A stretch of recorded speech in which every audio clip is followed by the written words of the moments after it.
Juste parmi les nations qui nous ont fait l'honneur de venir, et également, bien entendu, tous les enfants juifs cachés. Il y en a plus d'une dizaine dans cette salle aujourd'hui. Ce que je propose, c'est qu'au niveau des questions de la salle, nous procédions de la manière suivante, si vous en êtes d'accord.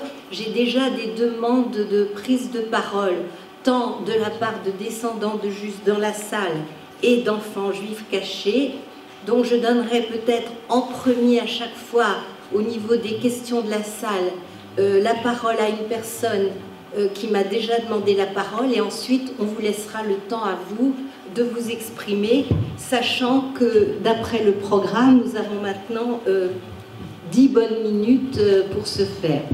Alors dans la logique des choses, il me semble qu'il faudrait d'abord donner la parole à un participant qui veut parler d'un ou d'une juste parmi les nations. Et je me permets donc de proposer en premier orateur le professeur Georges Hauptmann.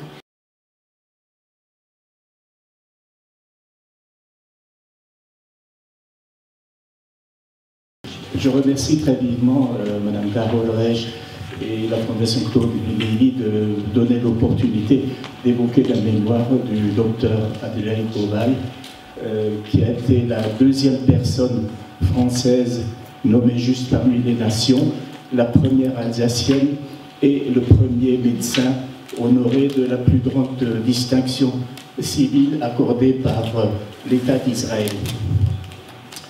Adélaïde Auval, le 1er janvier 1906, au Oval, qui était la 7e enfant du pasteur réformé Philippe Haas et de son épouse Sophie Lydie Kunz. Le pasteur était très francophile et a demandé de changer de nom après la Première Guerre mondiale.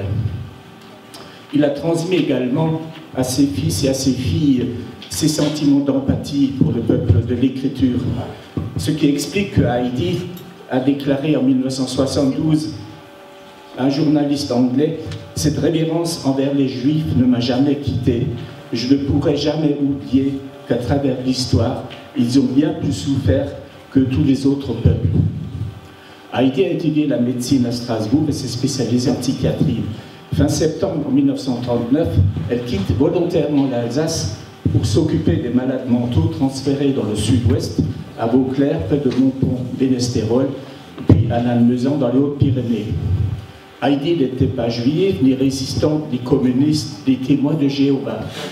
Elle a été incarcérée. Suivant. Voici l'image du pasteur et de ses enfants. Suivante, s'il vous plaît. Ici, étudiante en médecine à Strasbourg. Suivante, s'il vous plaît. Voilà. Elle a été incarcérée à Bourges, puis déportée, parce que suite à son arrestation en gare de Vierzon fin mai 1942, elle a répliqué à 2 agents de la Gestapo qui avaient, selon elle, maltraité la France en parole. En prison, elle était donc dans la prison du Bourdieu, qui était l'antichambre des camps de concentration, et elle a écrit à ce sujet: « J'étais conduite à la prison de Bourges, où je me trouvais avec d'autres détenus, dont en particulier une jeune juive. C'est à ce moment qu'ont eu lieu des rafles, des Israélites, dont beaucoup étaient amenés à la prison. Rafles qui nous bouleversaient. Un jour, la Gestapo vint chercher la détenue juive qui se trouvait avec moi. Ne pouvant rester passive, j'ai manifesté mon indignation. La Gestapo me dit: du moment que vous la défendez, vous partagerez leur sort. » Et quelques jours après, ils m'apportèrent l'étoile juive avec une bande de toile blanche sur laquelle on trouvait l'inscription « Amis des Juifs ». Le lendemain, je fus emmené au camp juif de Pithiviers. Elle est conduite à Pithiviers le 15 juillet 1942, c'est-à-dire peu avant l'arrivée de plus de 4000 personnes juives arrêtées lors de la rafle du Veldiv du 16 et 17 juillet. Elle s'occupe de l'infirmerie du camp et devient en outre un témoin impuissant de la déportation de ces juifs, de la séparation des mères et des enfants, puis de la déportation des petits seuls sans leur mère. Elle est ensuite transférée dans le camp de Beaune-la-Rolande, la prison d'Orléans et envoyée le 15 décembre au fort de Romainville, où elle rejoint des femmes détenues résistantes, communistes pour la plupart.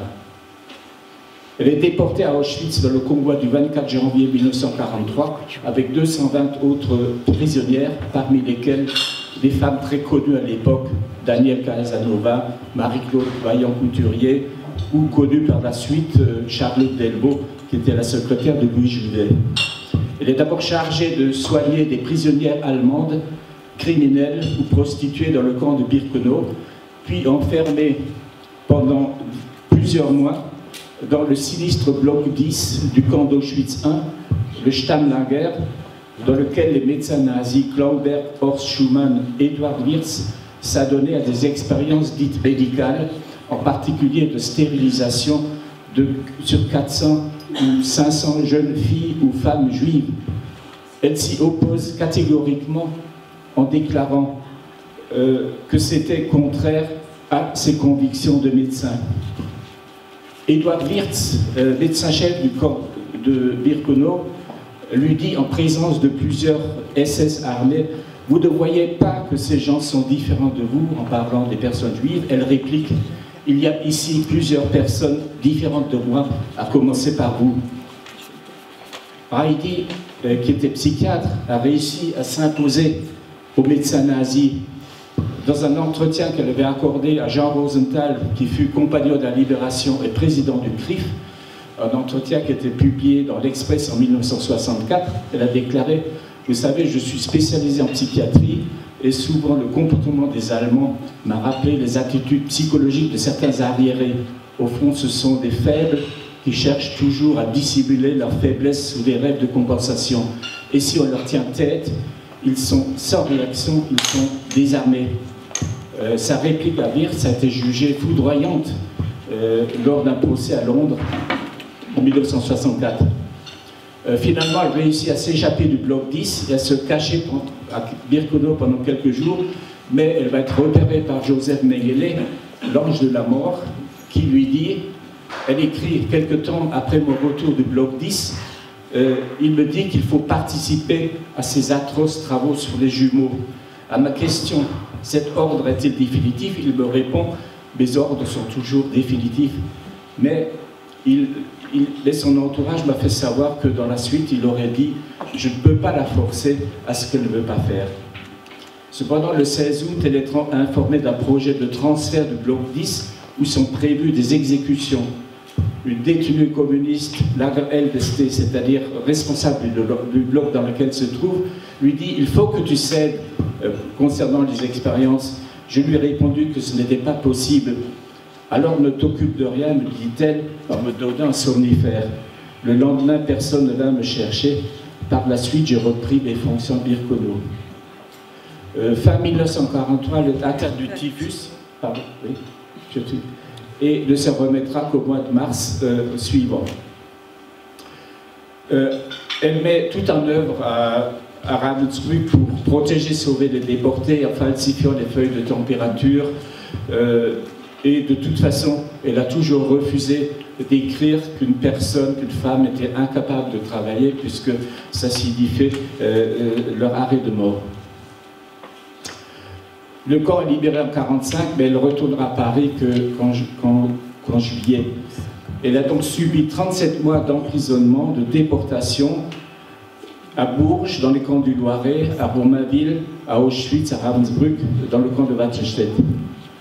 Dès son retour, elle a publié un rapport intitulé « Aperçu sur les expériences faites sur les femmes à Auschwitz et à Ravensbrück » et deux autres textes signés « Une femme médecin déportée, Olivier dans la résistance ».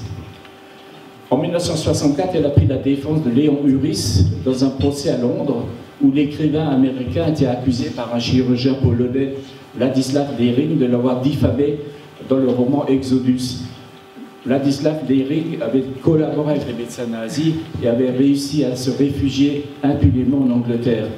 Et c'est suite à la déposition de Heidi qui a permis donc qui a fait que Władysław Dering a été débouté de son accusation, condamné à payer les frais du procès, et finalement il est décédé l'année suivante.